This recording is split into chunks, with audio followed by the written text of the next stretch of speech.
We have new payout changes this week for the Moonshiner role in Red Dead Online, and per many of your requests in this video, I'll be giving you guys a full in-depth guide and everything you need to know if you are interested in making a ton of money this week, plus some other money-making strategies that you can mix in if you really want to maximize your efficiency and really grind to the fullest extent possible. So let's get started. If you enjoyed this video at any point, or if you just find it helpful, let me know by dropping a like on this video, and if you want to stay up to date and in the loop with everything Red Dead Redemption 2 and Red Dead Online, consider hitting that subscribe button with your bell notifications turned on.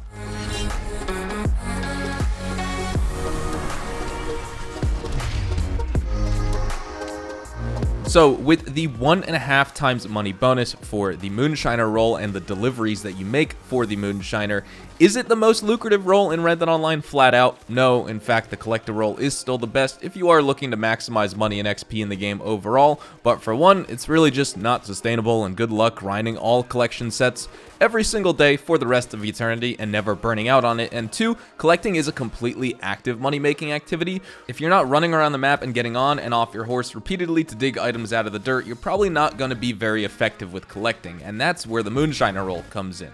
All that's really required of you is driving the wagon to your delivery destination, so a huge advantage with the Moonshiner role right off the bat is the fact that there's not much needed for maintenance and not much required on your part to make money. Even with Trader, you need to run back to camp and either run resupplies yourself or buy supplies and wait for them to be delivered. But how can you take full advantage of the Moonshiner role this week? 3-star moonshine surely seems like the type of moonshine to focus on, and you'd be partially right. If you complete the 5 Moonshiner story missions, you can earn up to $371 per 3-star moonshine recipe sell, and if not, you'll be making a little less per batch, but the profits will still be fantastic nonetheless. The only downsides though to the 3-star moonshine is the fact that you're using a wildflower collectible or an antique alcohol bottle collectible in the process, and you're not guaranteed to have a buyer for it the moment it's ready to sell. Now, because of this, I seriously suggest you try producing and selling the berry cobbler recipe in place of any 3-star moonshine. It will still be $340.31 per batch of moonshine delivered, and this specific moonshine flavor affords you the opportunity to sell every single hour. With a fully upgraded moonshine still, you're able to produce 1 batch of berry cobbler moonshine every 48 minutes. When the delivery is complete, you'll obviously get a notification on your screen saying it's ready, and then you should immediately fast travel over to your shack to run the delivery. Now, the reason I said you could do this every hour is because of the fact that the buyer for berry cobbler is essentially always available. It's not 100% available 100% of the time like the appleberry crumb recipe was before the Naturalist update patched it, but only one time since the Naturalist update released has my berry cobbler buyer not been available when I was trying to sell, and that's one time out of probably 250 plus moonshine deliveries. And all that's required for it, it's easy to get your hands on this stuff. You need peaches, canned peaches, and raspberries. You can find raspberries all across the map. They're easy to find, and they're the big bushes that stand out in open areas or even in the middle of the forest if you just keep your eye on it. So just grab some as you see them, and then you could buy the canned peaches and the peaches from your general store catalog. You can try and collect them as well, but it's $45 total for 20 peaches and 20 canned peaches, which is 20 deliveries worth of ingredients right there. So save the time and just spend the $45. Now, all in all, between the 48 minutes it takes for the moonshine to produce and the time it takes to fast travel to the moonshine shack, deliver your batch of alcohol, and then leave, you're looking at just under an hour to make $340 this week. And keep in mind, this isn't an hour of active work. This is press a button to produce and press a button to sell. It's really that simple. So what can you do in the meantime while you're waiting for that moonshine to produce?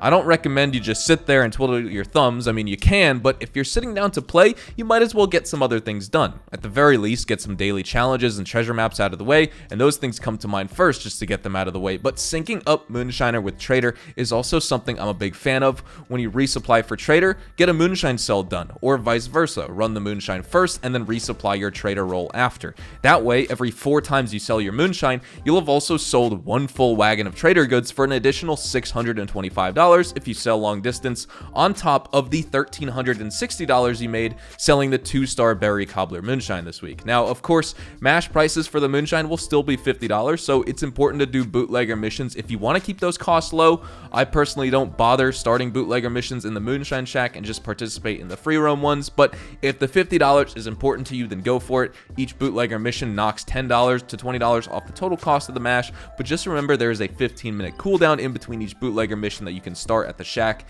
and because of this, all the time that this would take away from the time you would have for other roles and grinding those and making money and those activities, that's the reason I don't really bother with trying to get discounted mash, because I can make more money, gold, and XP by doing other activities instead of focusing all my time on just taking the cost off that very cheap $50 production cost for the Moonshine. So again, when it comes to that downtime in between the Moonshine cells, you're realistically looking at enough time to do 3 or 4 bounties, depending on if you take 9 or 12 minutes for your 24 to 32 gold nuggets per mission, a couple of collection sets collected, a few legendary animals hunted for trader, or other activities like dynamic events, random encounters, or even a combination of everything, which is what I do. If you do legendary bounties, telegram missions, online story missions, or Moonshiner story missions, your trader and Moonshine businesses will stop producing, so definitely don't forget about that and always keep that in mind. If you're wondering a good location for your Moonshine Shack, please try out the Bayou location, and for a few reasons here, some you may not even know about. For a good and obvious one, there's smooth trails for easy deliveries with no chance of bottles breaking, even when going really fast on your wagon.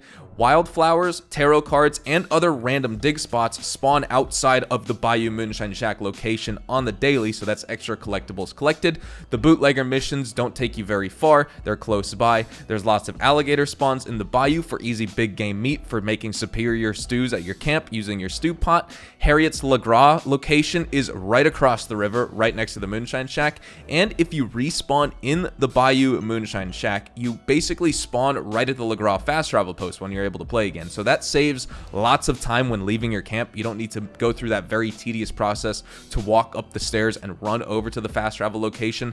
A lot of players really like the tall tree spot for this reason, but I have a few problems with it personally. One is the delivery locations. You're potentially delivering to 8 different locations, and they're the Aurora Basin Cabin, Quaker's Cove, the Blackwater Camp, the Blackwater Saloon, McFarland's Ranch, Strawberry Stables, Fort Riggs, and Thieves Landing. A lot of those are a lot further than your delivery locations with the Bayou Moonshine Shack, which basically just take you to Rhodes and Saint Denis, which is a hop, skip, and a jump away. But overall, with tall trees, some of these locations are close and some are a lot further away. Now, I don't prefer the trails you take for the deliveries at the tall trees location either compared to the Bayou delivery routes, and the other thing is that the respawn feature that the Bayou has, it doesn't exist with tall trees. Sure, the Manzanita Post fast travel is close by, just like Le Gras is to the Bayou Shack, but if you try and respawn in the tall tree shack, you don't spawn next to that Manzanita Post fast travel. So you save that tedious bit of time where you're forced to walk slowly up the stairs of the shack outside, and then you can either use the Wilderness Camp or go to Manzanita Post to fast travel. Now, in the Bayou, just respawn when you want to leave your shack and you'll be on your way. I think that's a very overlooked feature. Maybe not this week while fast travel is free, but when you have to pay for fast travel, it's really nice. And also, just a quick tip here, I would set up your camp nearby so you have your shack right there, Harriet's location, and your camp all in one place. Head here on the map on screen, face west, switch your camp location to the Bayou, and you'll get this spawn for your camp guaranteed 100% of the time, unless of course someone already has that location already in use. Then of course you can't get it, but probably most people won't. They're going to get some weird location in between the Bayou Shack and the Le Gras fast travel post on that peninsula, which is one of the worst locations, or they're going to be all the way on the east side by Saint Denis. There's some really annoying camp locations in the Bayou overall, like the ones I just explained, but this one that I recommend you do is undoubtedly the best because you're quite literally a 5-second horse gallop from your Moonshine Shack and also just a 20-second ride on horseback to the Le Gras fast travel post and Harriet's location for you to run legendary animal missions. Now, all in all, when it comes to the Moonshine role, it's really overall my favorite role in the game. I love the Bounty Hunter and all the new infamous bounties, and then of course legendary bounties, but the Moonshiner is something I keep up to date with every single day because of how easy it is to make money with this role. And with the role comes 5 story missions, which all have varying levels of difficulty. They're fun and engaging, you get lots of gunfights, and you can even try and blast your way through the missions as fast as possible, but they're designed in such a way that you'll still take between 9 to 15 minutes to complete, meaning you're right on target for the 32 gold nuggets earned, which is the optimal time and gold nugget amount earned from missions that you want to target. You don't even have to try, the missions are just designed to take that long, and they don't keep you sitting around idle waiting out on a timer either. So I feel like lots of players know the Moonshiner role is a good role overall, but I don't think a lot of people know just how good it can really be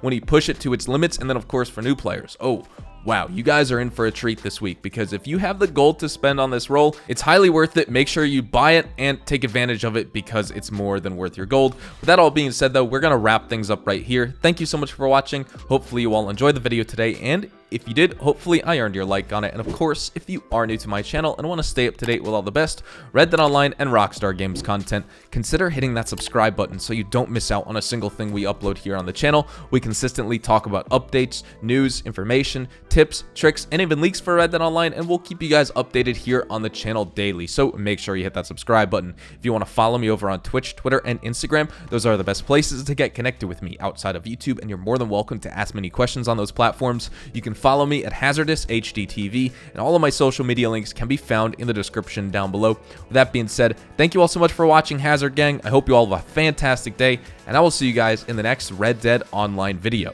Adios, amigos.